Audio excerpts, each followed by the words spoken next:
So for this video, we will have tiers and the teams will be ranked within the tiers. Let's start at the bottom, and in the number 30 spot is the Washington Wizards. The Wizards finally pressed the reset button by trading away Bradley Beal and Kristaps Porzingis. This signals a full rebuild is underway in Washington. Enough offensive firepower remains with Jordan Poole, Kyle Kuzma, and Tyus Jones to steal some wins early on. But as the season progresses, veterans will likely be moved for assets, and the motivation to tank will grow. The Wizards' season is all about development and lottery odds now. Can Jordan Poole emerge as a lead scorer after apprenticeship in Golden State? What strides can young, inconsistent talents like Denny Avdija and Johnny Davis make? Is rookie Bilal Coulibaly ready to contribute? The answers will shape Washington's future plans. Expect lots of experimentation and auditions from the coaching staff. The post-Beal era will have its growing pains, but also offers some intriguing young pieces to monitor. At 29 is the Detroit Pistons. The Pistons ended last year with one of the worst records in the entire league, and despite this, I still like some of the talent on this team. For one, they get back their young star Cade Cunningham, who reportedly dominated in scrimmages over the summer. It'll be interesting to see if Cade can take a leap into becoming an all-star guard. There are also some very promising young pieces, such as Ausar Thompson and James Wiseman, but I am most excited to see Jaden Ivey have a full season with Cade. These two could quickly become the best young backcourt in the league. The Pistons hired Monty Williams over the summer, and it is going to be very intriguing to see how he uses these young pieces over the year. With all this being said, this team is not ready to compete, and the beginning of the year could be rough for them. At number 28 is the Portland Trail Blazers. A new era begins in Portland with the departure of franchise icon Damian Lillard, but the future remains bright behind an influx of young talent, including Scoot Henderson, Shaedon Sharpe, and Anthony Simons. This season marks a true rebuild focused on player development under Chauncey Billups. Without the weight of playoff expectations that defined the Lillard years, the spotlight now shines on nurturing the next generation of Blazers stars. Portland boasts a nice mix of seasoned vets like Jerami Grant, DeAndre Ayton, and Robert Williams III to provide structure and leadership. The defense and rebounding should keep them competitive on most nights, but they aren't going to be much of a threat in the West. There will be growing pains, but the post-Lillard Blazers have assembled an intriguing young core that should excite fans about the future. At number 27 is the Charlotte Hornets. Although the Hornets are a complete mess off the court, I think this team has some things to look forward to. For one, they get all-star LaMelo Ball back. Although Ball is a very polarizing player, there is no denying that he is an upgrade from Dennis Smith. The Hornets also add rookie Brandon Miller to the roster. Miller has the talent to make an immediate impact with this team, but I think all of this lies on the shoulders of head coach Steve Clifford. Personally, I am not a believer in Clifford, and I think he has a good chance to be the first coach fired this year. At number 26, and rounding off the bottom feeders tier, is the San Antonio Spurs. All eyes will be on Victor Wembanyama this year, and I will love every second of it. But while all eyes are on Wembanyama, the Spurs boast an impressive collection of young talent ready to flourish. Devin Vassell and Keldon Johnson have emerged as two of the NBA's top young wings, bringing both scoring punch and defensive versatility. Sophomore Jeremy Sochan looks like an ideal frontcourt partner for Wembanyama, with his defensive mobility and improving offensive game. And the masterful coaching of Popovich is always a plus. While wins will still be tough to come by, the future in San Antonio shines brightly. We are going to move into the play-in hopeful tier, and that starts with the Houston Rockets at 25. The Rockets attempted to accelerate their rebuild by signing veterans Fred VanVleet and Dylan Brooks this offseason. The hope is those two can provide leadership and stability to one of the NBA's youngest cores. Even though these moves made some headlines, the development of this young core remains paramount if Houston wants to build a contender.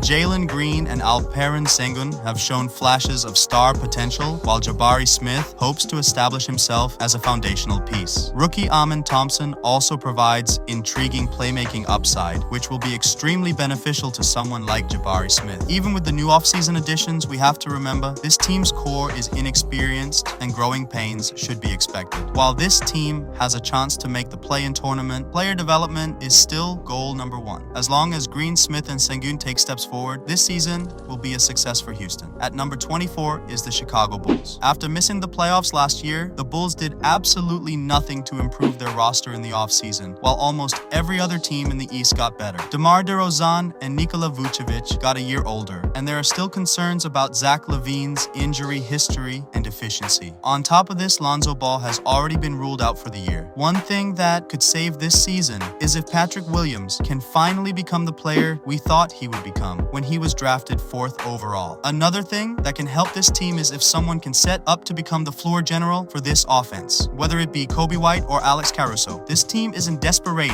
need of a true point guard. At number 23 is the Toronto Raptors. The Raptors seem to be at a crossroads entering this season. Pascal Siakam and OG Anunoby are just a year away from free agency, while young talents like Scotty Barnes and rookie Grady Dick represent the future. For now, Toronto remains stuck between retooling around their veteran core and embracing a full youth movement rebuild. The front office explored trades for stars this summer, but nothing materialized. Fred VanVleet's departure leaves a glaring hole at point guard that could really hinder the offense. The Raptors still boast talent, especially in the front court, but floor spacing and playmaking could be issues. Overall, it's an uncertain outlook for Toronto. If the season starts poorly, a fire sale seems possible, with Siakam and Anunoby potentially on the move. At number 22 is the Brooklyn Nets. Just a year ago, the Nets had Kevin Durant and Kyrie and were preparing for a deep playoff run. Flash forward to now, and I think the Nets have a completely different core of players. On paper, the team consists of a ton of switchy and versatile roster in the league, but how will all of this come together in real game situations? Although Mikal Bridges looked great after being traded to Brooklyn, the Nets had a losing record after the trade deadline last year. This year, we will see if Mikal Bridges can be the number one scorer on a team filled with awesome role players. However, the Ben Simmons situation is the number one thing to watch. This team is built for someone like Simmons, but can he get his act together and at least be a piece for the Nets this year? We move a tier up for our number 21 team, the Utah Jazz. Despite trading away Gobert and Mitchell, Utah impressed early last year behind Will Hardy's excellent coaching and a gritty supporting cast. Lauri Markkanen emerged as an all-star and franchise cornerstone, while rookies like Walker Kessler displayed great potential. This season, the rebuild continues with veteran additions like John Collins and an impressive draft haul, including Taylor Hendricks and Keontae George. Collins provides front court scoring, while the rookies inject talent and upside. Concerns remain about the lack of a lead playmaker at point guard following Mike Conley's departure, and the motivation to develop young players could lead to more losses. But the pieces are falling into place for Utah to quickly raise back up the West standings. In Hardy, they have one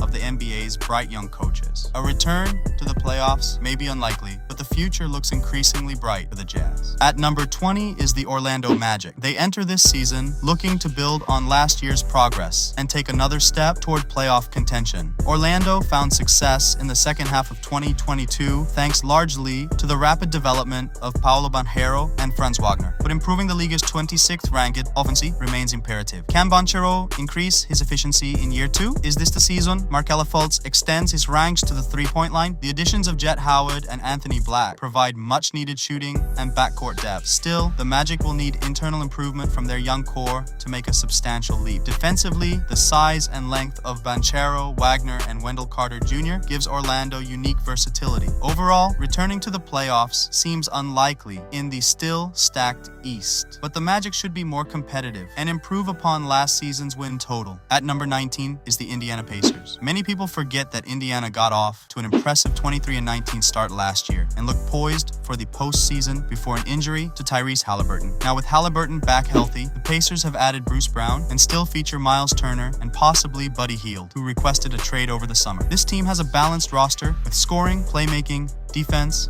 and veteran leadership. Halliburton showed flashes of star potential last season, averaging over 20 points and 10 assists per game. I think if Halliburton embraces more of a scorer's mentality, this team will benefit tremendously. The X factor for the team has to be Benedict Mathurin. Last year, he showed signs of being an elite scorer. Can he be consistent enough to be a key piece for this team? If Halliburton and Mathurin take leaps offensively, this team should be able to replicate their early success from last season. At number 18 is the Dallas Mavericks. There's no doubt the Mavericks will have one of the most lethal offensive duos in the NBA this year, with Luka Doncic and Kyrie Irving. The addition of Irving gives Doncic an elite running mate and takes pressure off him to generate offense on every possession. Surrounding them with capable shooters like Tim Hardaway and Seth Curry, will only maximize the space Irving and Doncic have to operate. The questions for Dallas come on the defensive end. They lack any rim protection, which is a huge red flag. Even with the signing of Grant Williams, the Mavs will also need young players like Josh Green and Jaden Hardy to develop into plus defenders. There is risk in relying so heavily on offense, but the firepower of Doncic and Irving may be enough to overcome mediocre defense. We move up a tier to the number 17 Atlanta Hawks. Although they made the playoffs last year,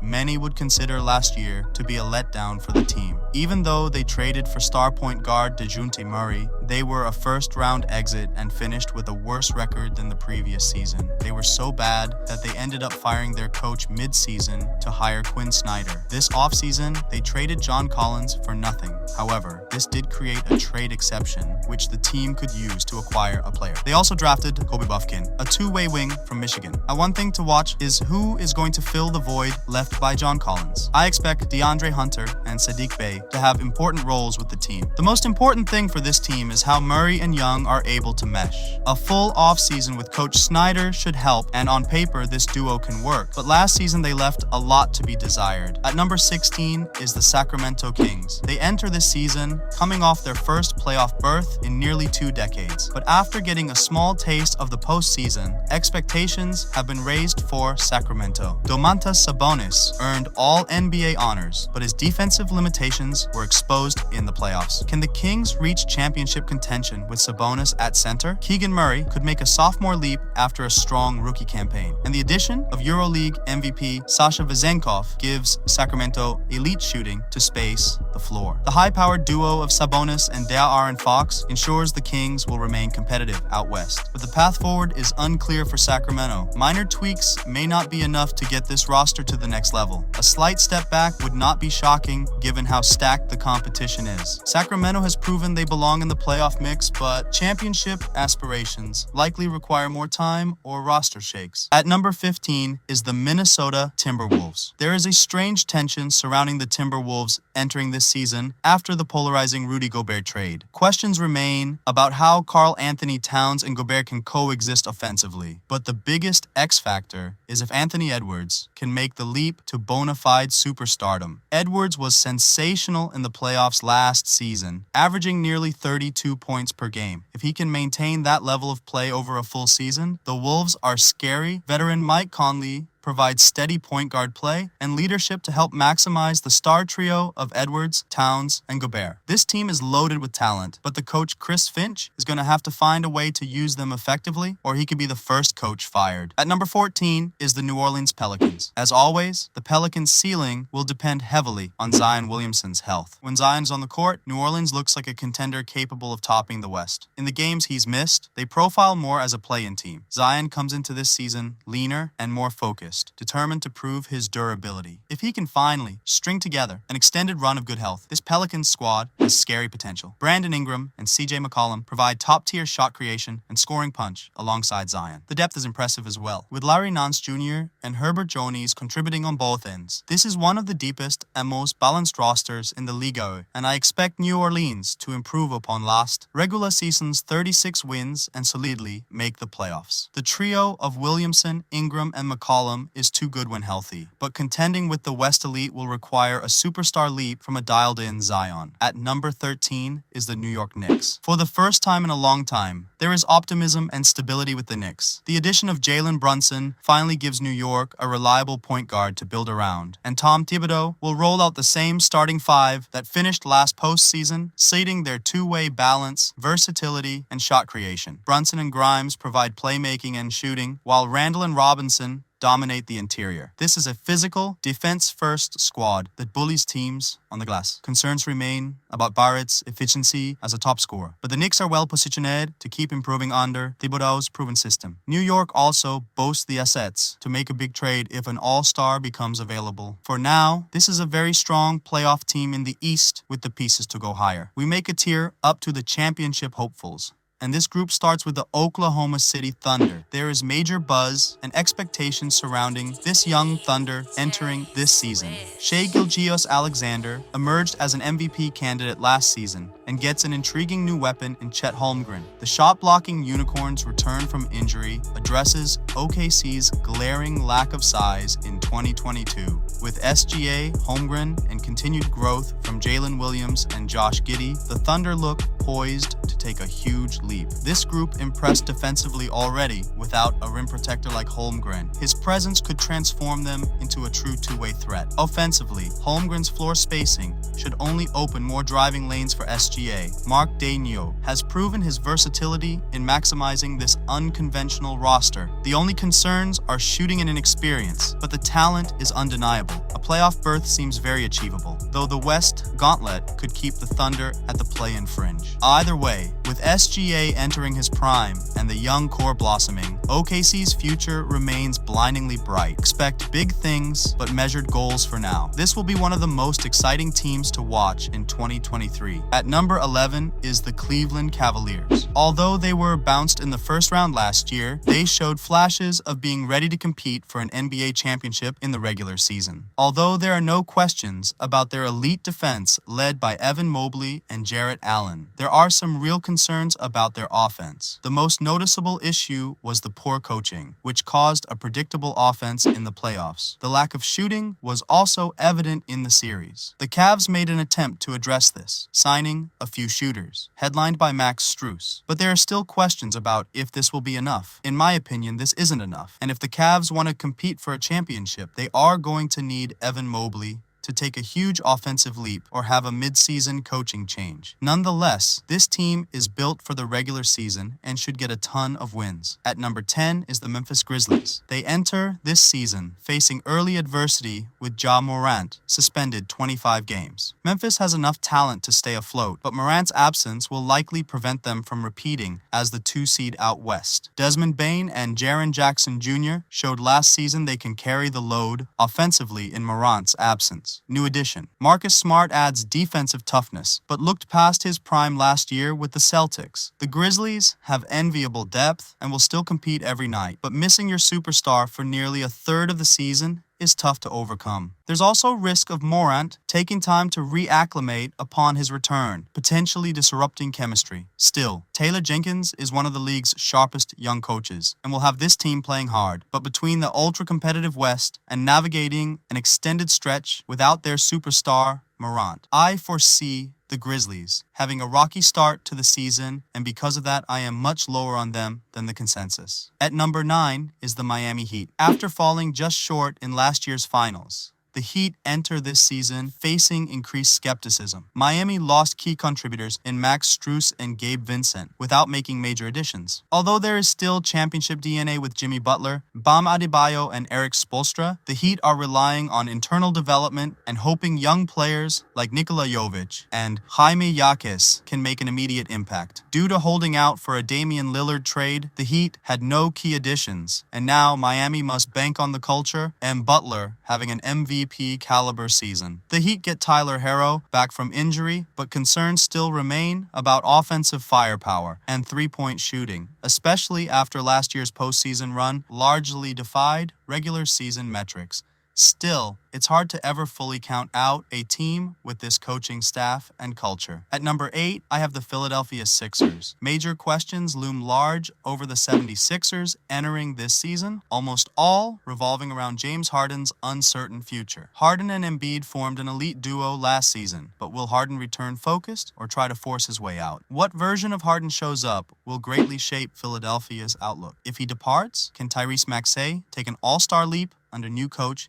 Nick Nurse? The 76ers still boast supreme talent in Embiid, but cohesion and chemistry seem fragile. Harden's situation must be resolved before the 76ers can be trusted as contenders. A deep playoff run seems very possible if Harden is engaged and Embiid dominates. Distraction and dysfunction could also sink Philly quickly. The 76ers have the talent to close the gap on the East elite, but much hinges on Harden's behavior and approach. I expect growing pains, but believe Maxey will emerge as a dynamic scorer if Harden departs. Philly remains dangerous, but major uncertainty clouds their ceiling. rounding off the championship hopefuls is the Los Angeles Clippers. Once again, they enter this season surrounded by major health-related question marks. Everything hinges on the availability of Kawhi Leonard and Paul George. When the duo is healthy, the Clippers are championship contenders. But Leonard has averaged just 40 games the past 3 seasons, while George missed over half of last year. Their absences have left the Clippers relying on a supporting cast that is solid but aging. New addition, Russell Westbrook can help fill minutes when Leonard and George are out, but his effectiveness is waning at this stage of his career. It's simply hard to rely on major contributions from Leonard and George over the grind of an 82-game season. Still, if they can manage to suit up for even 60 games apiece, the Clippers have enough top-end talent to compete for a top seed and championship. Now we are officially in the championship tier. At number 6 is the Golden State Warriors. This feels like the last dance for the championship core of Curry, Thompson, and Green.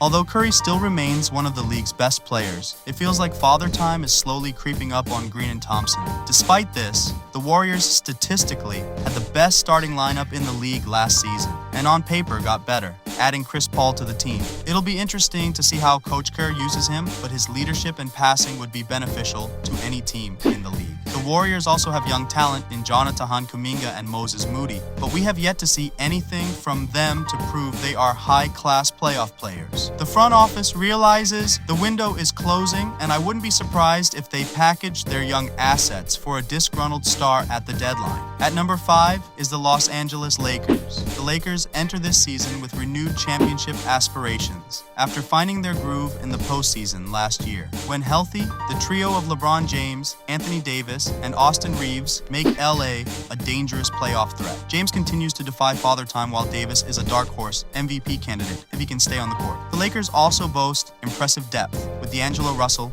Rui Hachimura, and veteran 3 and D wings. Russell provides valuable playmaking in LeBron's absence, while Hachimura adds scoring punch. But health and aging remain concerns, especially with James in his 20th season. The Lakers will need to carefully manage his workload over the marathon regular season. Davis must also prove he can handle a 70-plus game workload. But come spring, the experience and star power of this team will make them a huge threat in the West. At number 4 is the Phoenix Suns. On paper, Phoenix boasts one of the most lethal offensive groups ever. Their trio of elite scorers ensures at least one star is on the floor at all times to anchor the attack. Coach Frank Vogel will have fun utilizing different lineup combinations and keeping the offense humming. The versatility of Durant and Beal also allows Phoenix to play big or small seamlessly. Replacing Ayton with Nurkic provides a different interior look as well. The major question mark remains defense, but the offense projects to be an unstoppable juggernaut. Like all star trios, though, health and availability are paramount. An extended absence for any of their big 3 would significantly dampen Phoenix's outlook. Depth is a concern, with so many minimum-level players. But if Booker, Durant, and Beal avoid major injuries, the Suns are clear championship favorites out west. This has the makings of an all-time great offense if the stars align. Phoenix is betting on sheer firepower, overwhelming any defensive limitations. At number 3 is the Milwaukee Bucks. After getting bounced in round 1 last year, they enter this season with renewed championship aspirations after pairing Giannis Antetokounmpo with Damian Lillard. The Dame-Giannis duo has the potential to be an unstoppable offensive force in the East. Their diverse skill sets complement each other perfectly in pick and rolls and open up scoring opportunities across the roster. While the loss of Drew Holiday hurts defensively, the rim protection of Brook Lopez and Giannis remains strong. How will teams contain Antetokounmpo rolling to the rim, or Lillard pulling up after traps? The possibilities for Coach Adrian Griffin to create offensive nightmares are endless. Depth and defense remain concerns after an off-season of consolidation. But the Bucks are betting on internal development and good health being enough to support their elite top-tier talent. With Giannis entering free agency soon, the pressure was on to shake things up after last year's early playoff exit. The Lillard trade has Milwaukee looking rejuvenated and as talented as ever. If Antetokounmpo and Lillard click, the Bucks have the star power to contend out east once again. At number 2 is the Boston Celtics. After losing in the Eastern Conference Finals last season, the Celtics revamped their entire team by letting go of Marcus Smart, Malcolm Brogdon, Rob, and Grant Williams to bring in Drew Holiday and Kristaps Porzingis. This is the Celtics, telling us that this is the year they are going all in to win a ring.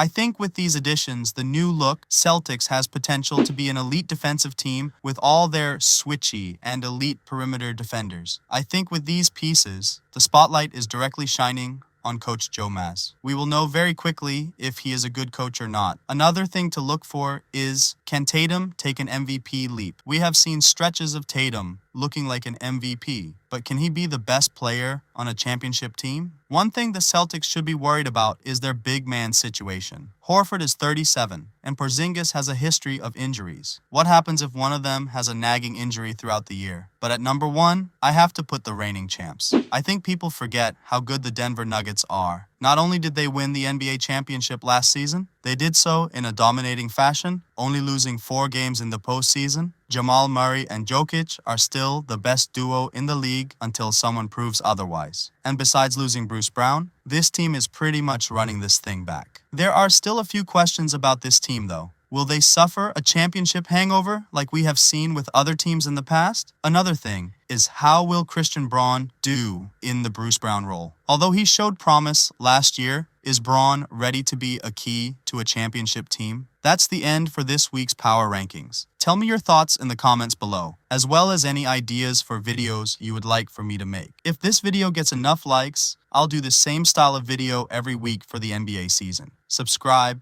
to stay up to date with everything happening in the NBA.